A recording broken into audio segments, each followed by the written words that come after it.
C'est Cinestar sur Radio Star, avec les cinémas Pâté Plan de Campagne et Joliette à Marseille. Cinestar avec Kevin. Bonjour à toutes et à tous et bienvenue dans le podcast Cinestar. Je suis Kevin et j'ai avec moi aujourd'hui Johanna. Salut Johanna. Salut Kevin. Et nous sommes tous les deux membres de l'association cinéphile marseillaise Le Poulpe Savant.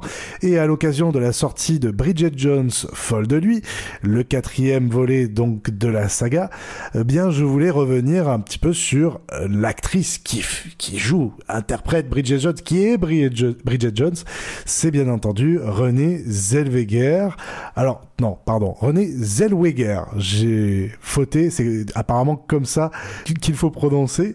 Johanna, est-ce que toi, c'est une actrice qui t'inspire ? Alors, je l'ai vue dans quelques films, voilà, je l'aime bien. C'est pas une actrice que je regarde souvent, mais oui, plutôt bien. J'ai un peu le même avis que toi. Je pense pas qu'elle fasse partie des plus grandes actrices d'Hollywood aujourd'hui, mais elle fait le taf et je pense que malheureusement elle s'est enfermée dans un carcan à l'image de Bridget Jones évidemment, mais quand on reparcourt un petit peu toute sa filmographie, on voit qu'il y a un dénominateur commun de cette femme un petit peu sous l'emprise des hommes et qui est toujours en quête d'amour ou en demande. On met de côté un petit peu des personnages beaucoup plus triturés ou beaucoup plus voilà. Et puis quand même, c'est une actrice qui a beaucoup souffert, je pense, oui, de l'image de son physique, qu'on lui a beaucoup renvoyé et qu'elle a dû gérer à Hollywood. Et effectivement, avec son rôle qui lui est un peu collé à la peau, et dès qu'elle a un peu voulu changer, on lui a aussi reproché de ne plus être Bridget Jones. Tu as tout à fait raison de rappeler que sa carrière dépendait aussi d'autres personnes qui ne lui ont pas confié les bons rôles parce qu'enfermée dans un stéréotype, et je pense peut-être avoir le contrepoint, le contre-exemple dans le quiz de Bridget Jones. Donc j'ai préparé 3 questions, bien écoute, pour parcourir un petit peu la carrière de Bridget Jones, et je pense qu'il y a un film qui vient un petit peu en contrepoint de ce que tu viens de dire. Première question, dans quel film joue-t-elle aux côtés de Tom Cruise ? Eh bien, sache, Kevin, que je n'en ai aucune idée.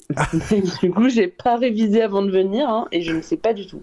Ah, c'est un film de 97. Tom Cruise, on va dire, c'est même pas un rôle de partition, puisqu'il joue un agent de star, en fait, de sport américain, qui est riche, beau, célèbre. Et il a une vie mondaine, un petit peu factice, voilà. Et il va, évidemment, rencontrer Renée Zellweger. D'accord. Et du coup, toi, tu l'as vu ce film, Kevin ? Il y a longtemps déjà. C'est Jerry Maguire. D'accord. Ah oui, d'accord. Oui. Voilà. Bah, je vois de nom, mais je suis pas non plus une grande connaisseuse de la carrière de Tom Cruise, à part les rôles marquants qu'on connaît toutes et tous. Oui, c'est vrai que celui-ci, ça fait partie des rôles marquants de Tom Cruise, qui se raconte toujours un petit peu au travers de ses films.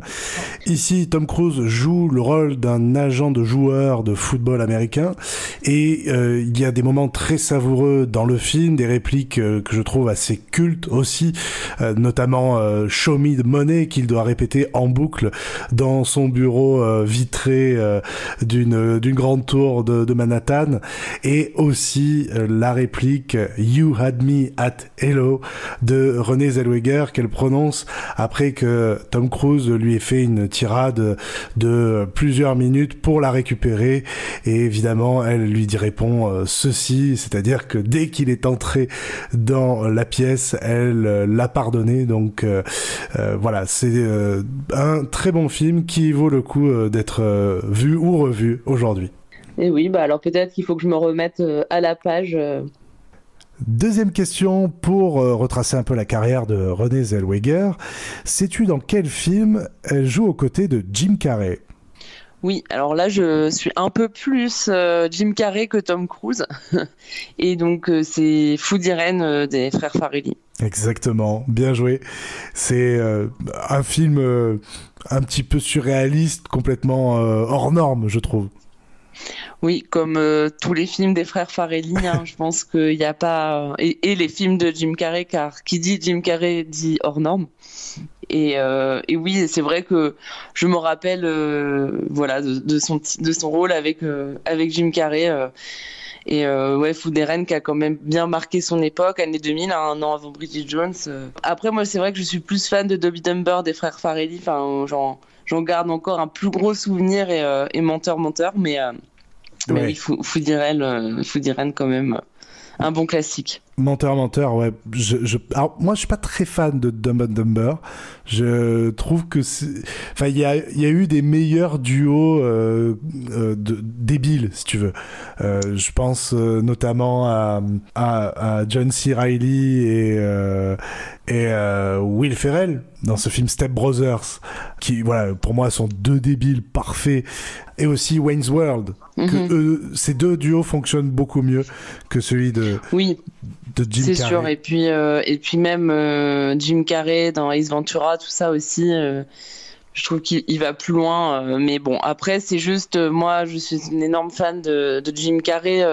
Y a peu de comédies, enfin de choses qui me font vraiment rire, et je ne sais pas pourquoi, mais Jim Carrey, moi, ça marche à chaque fois, et même des fois, le film est complètement débile et voire problématique, mais Jim Carrey est là et je ne peux pas m'empêcher de rire. Donc, Ouais.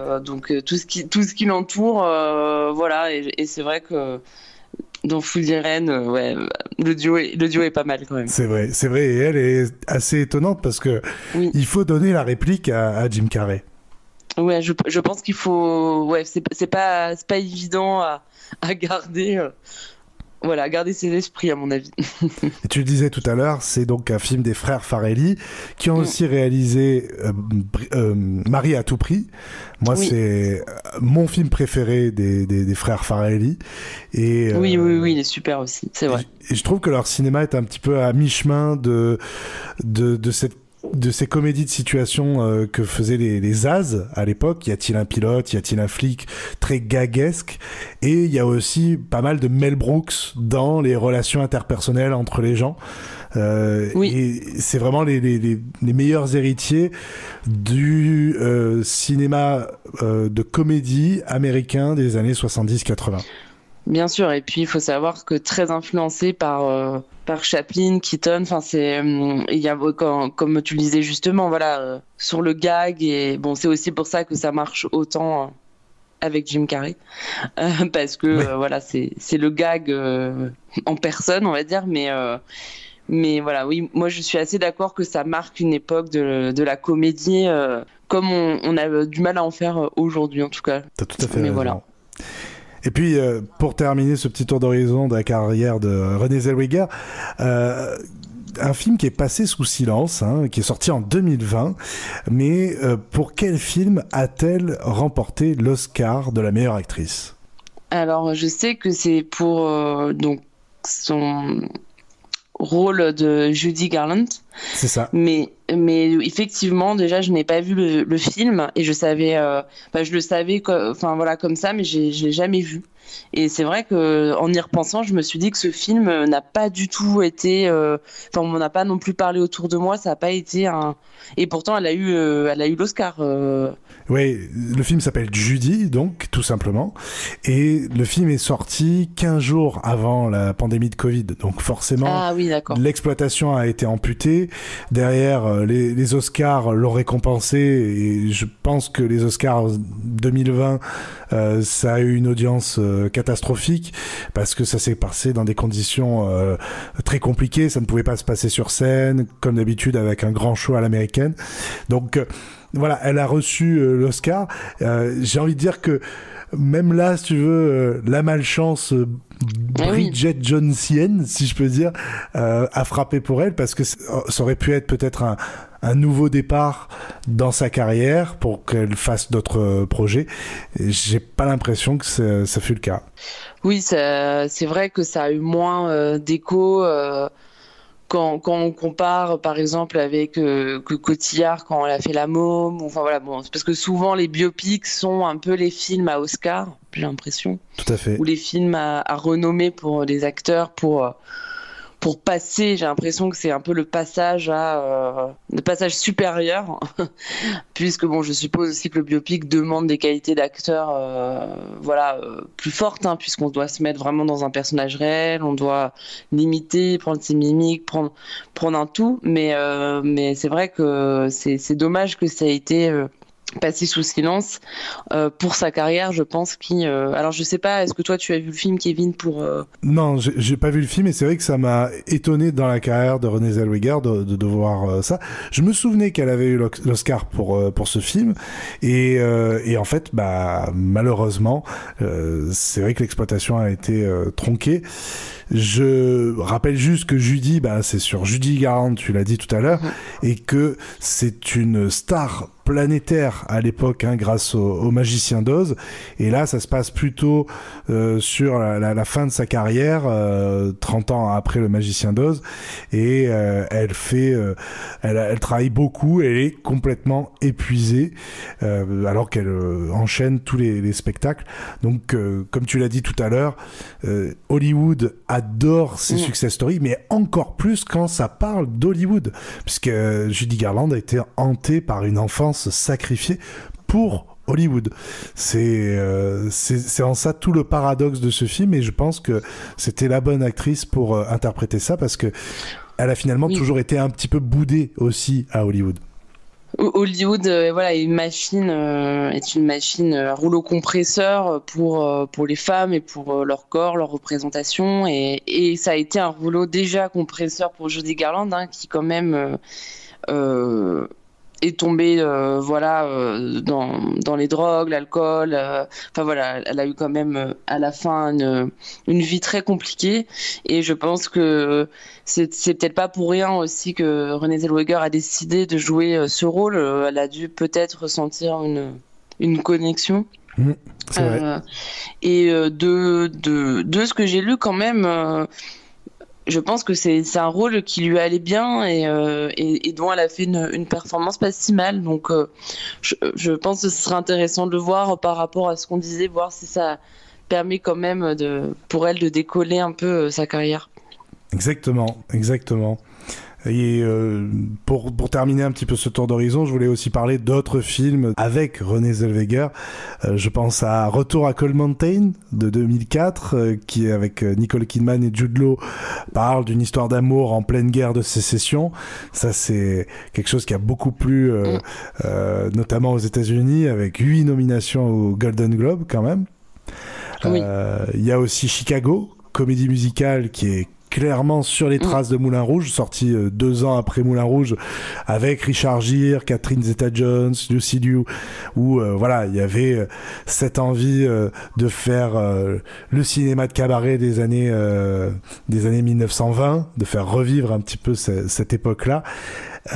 Et puis il y a aussi un autre film, alors celui-là je ne l'ai pas vu, c'est De l'ombre à la lumière, avec Russell Crowe, et elle joue la femme de Russell Crowe, qui est donc un boxeur qui essaie de relancer sa carrière après avoir gagné un match contre un grand boxeur. Il va devoir confirmer avec un autre plus grand match qui l'attend. C'est un film de Ron Howard. Voilà tous les films que l'on pouvait citer pour retracer la carrière de Renée Zellweger. Écoute, voilà Johanna, 2 points sur 3, bravo. Ah, merci. Sans tricher en plus. Sans tricher, bravo. Merci encore Johanna de m'avoir accompagné pour cet épisode de podcast. Voilà, Cinestar, c'est fini.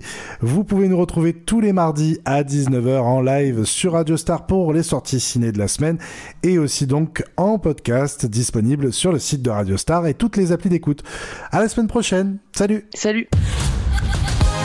Cinestar sur Radio Star, avec les cinémas Pâté Plan de Campagne et Joliette à Marseille.